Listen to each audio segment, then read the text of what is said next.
केंद्र सरकार ने हाल ही में जुलाई से दिसंबर तक महंगाई भत्ता गिरनेस अलाउंस बढ़ाने का ऐलान किया है। अब बड़ा सवाल यह है कि क्या सरकार जल्द ही अगले वेतन आयोग पर निर्णय लेगी। 10 वर्ष में एक नया वेतन आयोग बनाया जाता है। सरकारी कर्मचारियों की सैलरी और पेंशन को नए वेतन आयोग में कई आर्थिक मापदंडों, खासतौर पर महंगाई के हिसाब से बदल दिया गया है। लंबे समय से प्रतीक्षा के बाद केंद्रीय सरकार और पेंशन भोगियों के लिए महंगाई भत्ते में 3% की बढ़ोतरी की गई है। सरकारी कर्मचारियों की बेसिक सैलरी 53% बढ़ी है। ये बढ़ोतरी 1 जुलाई 2024 से लागू होगी, जिसका अर्थ है कि पेंशन भोगियों और कर्मचारियों को अक्टूबर 2024 से 3 महीने के एरियर्स मिलेंगे। इन कर्मचारियों और पेंशन भोगियों को दिवाली से पहले बढ़ी हुई पेंशन मिलेगी। 2025 में 8वां वेतन आयोग बनाया जा सकता है। केंद्र सरकार 8वें वेतन आयोग को अगले वर्ष यानी बजट 2025 में शुरू कर सकती है। आयोग को अपनी सिफारिशों को अंतिम रूप देने में गठन के बाद सरकार के सामने रिपोर्ट जमा करने से पहले कुछ समय लगता है। 7वें वेतन आयोग, जो 2016 में शुरू हुआ था, की रिपोर्ट तैयार करने में 18 महीने से अधिक का समय लगा था। कर्मचारी और पेंशन भोगी पिछले वेतन आयोग की तरह 8वें वेतन आयोग में होने वाले बदलावों को लेकर उत्साहित हैं। 6ठे से 7वें वेतन आयोग में जाने वाले कर्मचारियों के लिए 3.68 फिटमेंट फैक्टर की सिफारिश की गई थी, लेकिन बाद में सरकार ने फिटमेंट फैक्टर को 2.57 रखा। ध्यान दें कि फिटमेंट फैक्टर एक महत्वपूर्ण मल्टीप्लायर है जो सैलरी और पेंशन कैलकुलेशन में योगदान देता है। केंद्रीय कर्मचारियों का न्यूनतम बेसिक वेतन पहले 7,000 रुपये था, लेकिन फिटमेंट फैक्टर के कारण 18,000 रुपये हो गया, यानी 2.57 गुना की वृद्धि। जैसे सेवानिवृत्त कर्मचारियों की न्यूनतम पेंशन 3,500 से 9,000 रुपये हो गई। इसके अलावा सेवारत कर्मचारियों की अधिकतम सैलरी 2,50,000 रुपये तक बढ़ाई गई और अधिकतम पेंशन 1,25,000 रुपये तक बढ़ाया गया। ये सभी 2.57 फिटमेंट फैक्टर पर निर्भर थे। पेंशन भोगियों को नए वेतन आयोग से क्या उम्मीदें? ऐसी अटकलें हैं कि सरकार केंद्रीय कर्मचारियों के वेतन और पेंशन में 3.68 के फिटमेंट फैक्टर के आधार पर बदलाव कर सकती है। लेकिन 7वें वेतन आयोग ने यह मांग की, जिसने फिटमेंट फैक्टर को 2.57 पर निर्धारित किया। कुछ रिपोर्टों के अनुसार 8वें वेतन आयोग के लिए वेतन मैट्रिक्स 1.92 का फिटमेंट फैक्टर बनाया जा सकता है। फिर भी न्यूनतम वेतन 18,000 रुपये है और 8वें वेतन आयोग की सिफारिशों के अनुसार ये लगभग 34,560 रुपये तक हो सकता है। वहीं न्यूनतम पेंशन की राशि 17,280 रुपये हो सकती है। केंद्र सरकार सेंट्रल एम्प्लॉय की ओर से 8वें वेतन आयोग 8 पे कमीशन की सिफारिशों का गठन कर लागू किया गया तो फिर केंद्रीय कर्मचारियों सेंट्रल एम्प्लॉय की सैलरी में बम्पर इजाफा देखने को मिल सकता है। 8वें वेतन आयोग 8 पे कमीशन की सिफारिशों के मुताबिक केंद्रीय कर्मचारियों सेंट्रल एम्प्लॉय की मिनिमम बेसिक सैलरी 18,000 रुपये से बढ़कर करीब 34,560 रुपये पर पहुंच सकती है। ये किसी बड़ी सौगात की तरह होगी। सरकार के इस फैसले का सभी को बड़ी बेसब्री से इंतजार है। उम्मीद लगाई जा रही है कि आगामी साल 2025 में इस सौगात का ऐलान किया जा सकता है। रिपोर्ट के मुताबिक संयुक्त सलाहकार मशीनरी की बैठक नवंबर में होनी तय मानी जा रही है। इस बैठक में 8वें वेतन आयोग 8 पे कमीशन के गठन का कोई रास्ता निकालने की संभावना जताई जा रही है। हालांकि अभी आधिकारिक रूप से किसी ने कुछ नहीं कहा। केंद्र सरकार सेंट्रल एम्प्लॉय की तरफ से अब जल्द ही 8वें वेतन आयोग का गठन किया जा सकता है। माना जा रहा है कि सरकार अगले साल 2025 के शुरू में 8वें वेतन आयोग 8 पे कमीशन का गठन कर सकती है। ये किसी बड़े तोहफे की तरह होगा।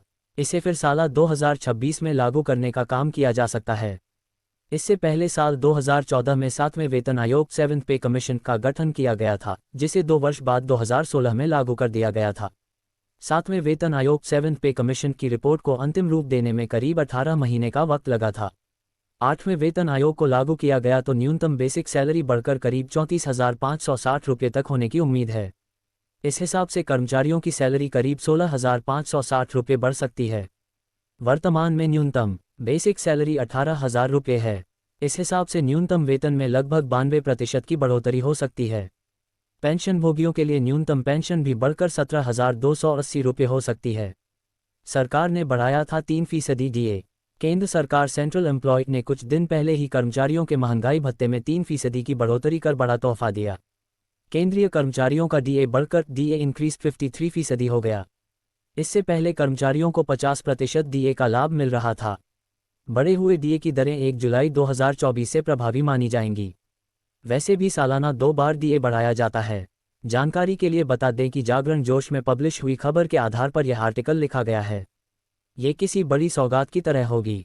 सरकार के इस फैसले का सभी को बड़ी बेसब्री से इंतजार है। उम्मीद लगाई जा रही है कि आगामी साल 2025 में इस सौगात का ऐलान किया जा सकता है। रिपोर्ट के मुताबिक संयुक्त सलाहकार मशीनरी की बैठक नवंबर में होनी तय मानी जा रही है। इस बैठक में 8वें वेतन आयोग 8th पे कमीशन के गठन का कोई रास्ता निकालने की संभावना जताई जा रही है। हालांकि अभी आधिकारिक रूप से किसी ने कुछ नहीं कहा है। केंद्र सरकार सेंट्रल एम्प्लॉय की तरफ से अब जल्द ही 8वें वेतन आयोग का गठन किया जा सकता है। माना जा रहा है कि सरकार अगले साल 2025 के शुरू में 8वें वेतन आयोग 8th पे कमीशन का गठन कर सकती है। ये किसी बड़े तोहफे की तरह होगा। इसे फिर साल 2026 में लागू करने का काम किया जा सकता है। इससे पहले साल 2014 में 7वें वेतन आयोग 7th पे कमीशन का गठन किया गया था, जिसे 2 वर्ष बाद 2016 में लागू कर दिया गया था। 7वें वेतन आयोग 7th पे कमीशन की रिपोर्ट को अंतिम रूप देने में करीब 18 महीने का वक्त लगा था। 8वें वेतन आयोग को लागू किया गया तो न्यूनतम बेसिक सैलरी बढ़कर करीब 34,560 रुपये तक होने की उम्मीद है। इस हिसाब से कर्मचारियों की सैलरी करीब 16,560 रुपये बढ़ सकती है। वर्तमान में न्यूनतम बेसिक सैलरी 18,000 रुपये है। इस हिसाब से न्यूनतम वेतन में लगभग 92% की बढ़ोतरी हो सकती है। पेंशन भोगियों के लिए न्यूनतम पेंशन भी बढ़कर 17,280 रुपये हो सकती है। सरकार ने बढ़ाया था 3% डीए। केंद्र सरकार सेंट्रल एम्प्लॉय ने कुछ दिन पहले ही कर्मचारियों के महंगाई भत्ते में 3% की बढ़ोतरी कर बड़ा तोहफा दिया। केंद्रीय कर्मचारियों का डीए बढ़कर डीए इंक्रीज 53% हो गया। इससे पहले कर्मचारियों को 50% डीए का लाभ मिल रहा था।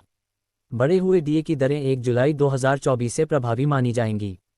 वैसे भी सालाना 2 बार डीए बढ़ाया जाता है। जानकारी के लिए बता दें कि जागरण जोश में पब्लिश हुई खबर के आधार पर यह आर्टिकल लिखा गया है। देश में सरकारी कर्मचारी हर 5 से 10 साल में वेतन पुनरीक्षण का इंतजार करते हैं, जिससे उनकी तनख्वाह में वृद्धि होती है। इस बार सभी की निगाहें 8वें वेतन आयोग पर टिकी हैं। हाल ही में खबरें आ रही हैं कि केंद्रीय कर्मचारियों की बेसिक सैलरी में 16,560 रुपये तक का इजाफा किया जा सकता है। ये बढ़ोतरी लाखों कर्मचारियों और उनके परिवारों के लिए खुशखबरी से कम नहीं है। इस आर्टिकल में हम विस्तार से समझेंगे कि 8वें वेतन आयोग का उद्देश्य, संभावित वृद्धि और इसका कर्मचारियों पर क्या असर होगा। भारत में वेतन आयोग का गठन सरकारी कर्मचारियों की वेतन संरचना को सुधारने के उद्देश्य से किया जाता है। हर वेतन आयोग कर्मचारियों की आर्थिक स्थिति में सुधार लाने के साथ साथ उनके जीवन स्तर को बेहतर बनाने के लिए काम करता है। 7वें वेतन आयोग के बाद से केंद्रीय कर्मचारियों को नए वेतन आयोग की आवश्यकता महसूस हो रही है। अब 8वां वेतन आयोग इस दिशा में महत्वपूर्ण कदम साबित हो सकता है। बेसिक सैलरी में 16,560 रुपये का इजाफा। खबरों के अनुसार 8वें वेतन आयोग की सिफारिशों के आधार पर केंद्रीय कर्मचारियों की बेसिक सैलरी में 16,560 रुपये का इजाफा होने की संभावना है। ये वृद्धि कर्मचारियों के आर्थिक जीवन को नई ऊंचाइयों पर ले जाएगी। बेसिक सैलरी में वृद्धि होने से न केवल कर्मचारियों की सैलरी बढ़ेगी बल्कि अन्य भत्तों में भी बढ़ोतरी होगी। महंगाई भत्ते में होगी बढ़ोतरी। बेसिक सैलरी बढ़ने से कर्मचारियों के महंगाई भत्ते डा में भी वृद्धि होगी। महंगाई भत्ता सीधे बेसिक सैलरी पर आधारित होता है, इसलिए सैलरी बढ़ने के साथ ही डा में भी स्वाभाविक रूप से बढ़ोतरी होगी। इससे केंद्रीय कर्मचारियों को महंगाई से निपटने में आसानी होगी और उनकी आर्थिक स्थिति भी मजबूत होगी। पेंशनर्स के लिए भी राहत। 8वें वेतन आयोग की सिफारिशें पेंशनर्स के लिए भी लाभकारी साबित होंगी। जिन कर्मचारियों की रिटायरमेंट होने वाली है, उनके पेंशन में भी वृद्धि की जाएगी। पेंशन बेसिक सैलरी पर निर्भर करती है, इसलिए बेसिक सैलरी में वृद्धि से पेंशन में भी इजाफा होगा। इससे सेवानिवृत्त कर्मचारियों को आर्थिक सुरक्षा मिलेगी। एचआरए और अन्य भत्तों में सुधार। बेसिक सैलरी में वृद्धि का असर सिर्फ वेतन पर ही नहीं बल्कि विभिन्न भत्तों पर भी पड़ेगा, जैसे कि house rent allowance, HRA, transport allowance और मेडिकल अलाउंस भी बेसिक सैलरी के हिसाब से दिए जाते हैं। बेसिक सैलरी बढ़ने से इन भत्तों में भी सुधार होगा, जिससे कर्मचारियों को घर खर्च में मदद मिलेगी और उनका जीवन स्तर भी सुधरेगा। केंद्रीय कर्मचारियों की मांगें। केंद्रीय कर्मचारी संघ लंबे समय से वेतन में सुधार और भत्तों में बढ़ोतरी की मांग कर रहे हैं। उनके अनुसार महंगाई के बढ़ते स्तर को देखते हुए उनकी मौजूदा सैलरी पर्याप्त नहीं है। 7वें वेतन आयोग के बाद से महंगाई में काफ़ी इजाफा हुआ है, जिससे उनके खर्चों का बोझ बढ़ गया है। ऐसे में 8वें वेतन आयोग की सिफारिशें उनकी इन मांगों को पूरा करने का एक बड़ा कदम साबित होंगी।